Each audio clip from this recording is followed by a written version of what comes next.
Hello दोस्तों, welcome to my class. Welcome to Aarti Chaturvedi ma'am classes. बच्चों, आज हम पढ़ेंगे, अरे वो तो हम डेली ही पढ़ते हैं। क्या पढ़ेंगे? केमिस्ट्री पढ़नी है या बायो? आज हम क्या पढ़ाएंगे? केमिस्ट्री पढ़ाएंगे। फिर से किसकी बनाने की विधि? तो कौन सी विधि पढ़ रहे हैं हम इस समय? इस समय हम पढ़ रहे हैं सेकेंड केमिस्ट्री फिनॉल वाला चैप्टर, और फिनॉल वाले चैप्टर में हम पढ़ेंगे फिनॉल बनाने की औद्योगिक विधि। तो क्यूमीन द्वारा फिनॉल बनाने की विधि और किसके द्वारा? और रासिक प्रक्रम द्वारा फिनॉल बनाने की विधि हम ऑलरेडी डिस्कस कर चुके हैं। अब हम आज पढ़ेंगे क्या? डाउ प्रक्रम। दाऊ नहीं, डाउ प्रक्रम। डाउ प्रक्रम द्वारा फिनॉल को प्राप्त करना। तो आज हम औद्योगिक विधि में क्या पढ़ेंगे दोस्तों? डाउ प्रक्रम।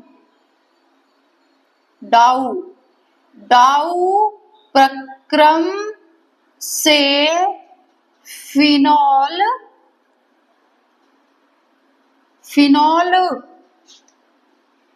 प्राप्त करना। तो हम प्राप्त तो करेंगे ही। तो क्या है डाउ प्रक्रम? हम समझ लेते हैं। डाउ प्रक्रम में क्या होता है दोस्तों कि किससे प्राप्त करते हैं हम फिनॉल? क्लोरोबेंजीन किसके साथ क्रिया करता है? सोडियम हाइड्रोक्साइड के साथ। 200 वायुमंडलीय दाब और 300 डिग्री सेंटीग्रेड टेम्परेचर पे क्लोरोबेंजीन से सोडियम हाइड्रोक्साइड क्रिया करके क्या बना देगा? बिल्कुल आसानी से क्या बना देगा? फिनॉल। तो हम तैयार कर लेते हैं फिनॉल को। तो पहले हम थोड़ा सा थ्योरी समझ लें। क्या? क्लोरोबेंजीन क्या सूत्र है? पता है ना आपको? याद तो कर ही लिए होगे, बात तो माननी नहीं है, कितना भी बोलो सूत्र याद कर लो। क्लोरोबेंजीन को 10% सोडियम हाइड्रोक्साइड, मतलब केवल 10% ही सोडियम हाइड्रोक्साइड इसमें मिलानी है। तो क्लोरोबेंजीन को 10% सोडियम हाइड्रोक्साइड के साथ कितने वायुमंडलीय दाब और कितने ताप पर? तो बताइए, अभी हमने क्या बताया? कितने वायुमंडलीय दाब और कितने ताप पर? तो यहाँ पे NaOH के साथ हम कितने वायुमंडलीय दाब पर करवाएंगे? 200 वायुमंडलीय दाब। और टेम्परेचर कितना?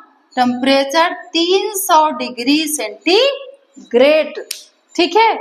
और क्या? 200 वायुमंडलीय दाब और 300 डिग्री सेंटीग्रेड ताप पर किसकी उपस्थिति रहेगी? ताप पर क्यूप्रिक क्लोराइड। क्या है यहाँ पे? CuCl2। क्या बोलेंगे इसे? क्यूप्रिक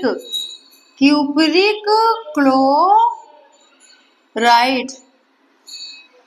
भैया टाइम कम है, पढ़ लो थोड़ा सा। ठीक है, अभी तक सो रहे हो ना, जो 8 बजे के पहले नींद नहीं खुलती, तो थोड़ा सा मोबाइल देखना बंद कर दो। रील वूल बाद में देख लेना, 12th के बाद बना भी लेना और देख भी लेना। ठीक है, थोड़ा सा अपनी पढ़ाई पे ध्यान दे दो। ठीक है, बोलते हैं ना जब जागो तभी सवेरा, तो जग जाओ, अब जागने का टाइम है।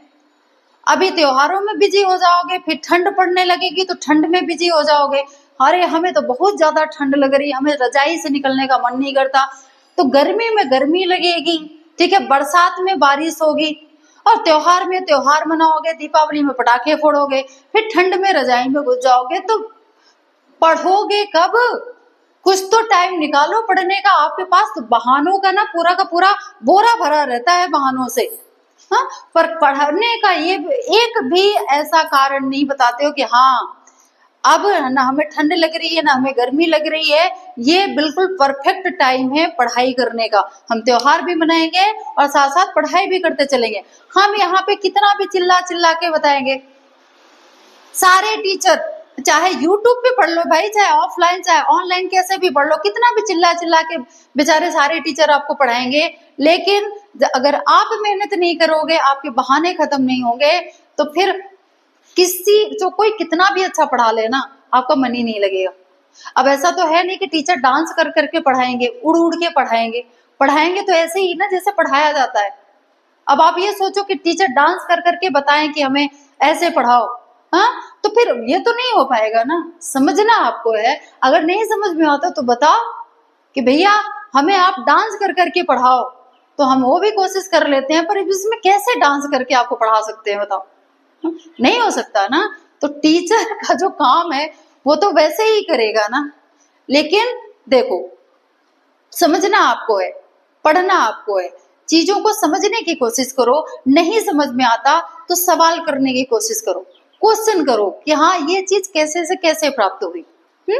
फिर भाई टीचर आपको जरूर जवाब देगा। अगर आप पढ़ने वाले बच्चे हो, अगर आप पढ़ाई करोगे और आपको बीच में कोई दिक्कत होगी, क्वेश्चन चाहे ऑफलाइन पूछो चाहे ऑनलाइन पूछो, टीचर जरूर उस डाउट को क्लियर करने की कोशिश करेगा, ठीक है। पर आप पूछो तो। बहुत सारे बच्चों की आदत होती है पीछे बैठ जाएंगे, पता नहीं किन पंचायतों में बिजी हैं, क्या क्या उनके बीच डिस्कस होता रहता है। जितनी घटनाएं सुबह से शाम तक की होगी ना, पीछे जाके बस वही उन्हीं का डिस्कशन चलता रहेगा। हाँ, क्या है कि थोड़ा किताब देख के पढ़ाई कर लो और कुछ क्वेश्चन जो आपको समझ में नहीं आ रहा खड़े होके पूछ लो ना। और जब अचानक टीचर बोलेगा ना, ओ खड़े हो जाओ, बताओ इसका आंसर क्या है। अरे हमें तो समझ नहीं आया, ये समझ ही नहीं आ रहा कैसे हुआ। तो भाई ध्यान आपका सामने रहेगा, क्लास में रहेगा, तभी तो क्लियर कर पाओगे, ठीक है। तो देखो टाउ प्रक्रम ये वेटिंग में ही रह गई। क्यूप्रिक क्लोराइड की उपस्थिति में क्रिया करके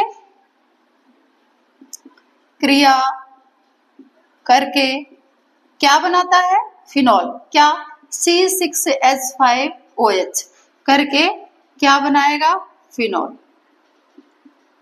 फिनॉल बनाता है, ठीक है। तो यहाँ पे देख लो कैसे बनेगा क्लोरोबेंजीन। तो यहाँ पे देखो आ गए हमारे क्लोरोबेंजीन, C6H5Cl प्लस कितना लेना है सोडियम हाइड्रोक्साइड NaOH, कितना लेना है 10%, ठीक है। किसके साथ क्रिया करवा दी, क्या है, वायुमंडलीय दाब कितना है 200 ATM और टेम्परेचर कितना है 300 डिग्री सेंटीग्रेड। किसकी उपस्थिति, क्यूप्रिक क्लोराइड CuCl2, ठीक है। अब हमने क्या करवा दिया, इसके साथ क्रिया करवा दी, तो क्या बन गया, यहाँ पे देखो सीधा सीधा से निकल रहा है, कई बार आपने बनाया होगा इसको। क्या बन गया, NaCl निकल गया और ये इसके साथ जुड़ गया। देखो छोटी अभिक्रियाएं हैं तो समझ में नहीं आ रहा तो सीधा सीधा देखो पास वाले को देख लो कि कुछ जुड़ के कुछ वैलिड कंपाउंड बना रहे हैं, अगर बना रहे हैं तो जोड़ दो। तो यहाँ पे पास वाला जुड़ गया Na और Cl, और OH भाई किसके पास आ गए, C6H5 के पास। दूर वाला पास में आ जाएगा, पास वाला पास में आ जाएगा। तो यहाँ पे क्या बन जाएगा, यहाँ पे बन जाएगा C6H5OH प्लस क्या निकलेगा, सोडियम और क्लोराइड। तो क्या प्राप्त हो गया आपको, फिनॉल। क्लियर है इतना। तो डाउ प्रक्रम में क्या, क्लोरोबेंजीन को किसके साथ, सोडियम हाइड्रोक्साइड के साथ क्यूप्रिक क्लोराइड की उपस्थिति में क्रिया करवाओगे तो क्या बन जाएगा दोस्तों, फिनॉल बन जाएगा। और क्या प्राप्त हो जाएगा, सॉल्ट, सोडियम क्लोराइड।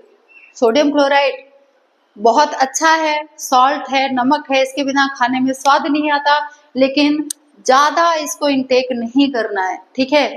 3-4 ग्राम से ज्यादा अगर हम सोडियम क्लोराइड का सेवन करते हैं तो ये हमारे लिए हार्मफुल है, ठीक है। अभी से थोड़ा सा अपनी आदत में ले आओ, क्योंकि बीपी बढ़ने का, हाइपरटेंशन होने का, इसमें सोडियम क्लोराइड का भी बहुत बड़ा रोल है, ठीक है। देखो हम चिप्स खाते हैं, बाहर की नमकीन वगैरह कुछ भी खाते हैं, उसमें सोडियम क्लोराइड की मात्रा वैसे ही ज्यादा होती है, हाँ। और अगर हम बाहर से लेते हैं तो वो हमें फायदा नहीं पहुंचाता, वो हमें कहीं ना कहीं बहुत नुकसान पहुंचाता है।